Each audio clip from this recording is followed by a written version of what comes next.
Hello mga ka-keepers, ito pala yung aking mga super worm. Ayan, nalalaki na nila. Ito yung mga updated ko na mga super worm ngayon. Kasi nung nakaraan, malilit pa lang yan. Tapos pinapakain ko ng mga gulay-gulay. Ayan, ganyan sila kalalusog. Ayan sila guys. So ayan, medyo marami-rami na pwede na natin gawin detail. So guys, ang masaklap niya kasi meron tayong hamster dito na nasa akin na kinuha ko dahil nandun sa cage. Bali yung cage ko yung aquarium. Yun yung ginawa kong cage para doon sa hamster ko na tricolor at saka isang banded na black. Eto sila guys. Ayan. Bali namatay sila. So nakakaawa din sila. Ito yung lalaki, yung banded. Ito yung babae. Kasi itong tricolor na to, buntis na to. So, napasukan sila ng pusa. Napasukan sila ng pusa doon sa aquarium cage ko.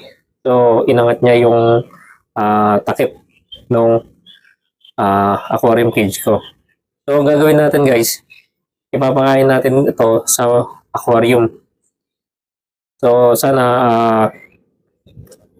sayang kasi dito natin ipapakain sa mga superworm natin. Susubukan natin kasi meron tayong napanood kay Idol na sa hamster din, na isa rin sang nag-hamster. So marami siyang mga hamster na namatay dahil lang sa init ng panahon. Ngayon, nilagay niya dito sa may ano niya, mga worms niya. So bali yun, malusog ang kanyang mga worms at tataba nila. So subukan ko yung lalagay dito.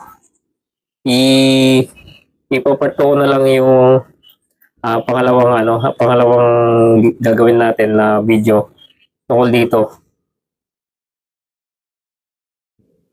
Kung kakainin nila yung hamster. So palagay ko guys, mga keepers, sa palagay ko babaho to talaga. So ilalagay natin sila sa malayo, hindi maamoy. So alam ko babaho to talaga, tapos kakainin ng mga worms. So hindi ako eksperto sa ganito. Pinapakita ko sa inyo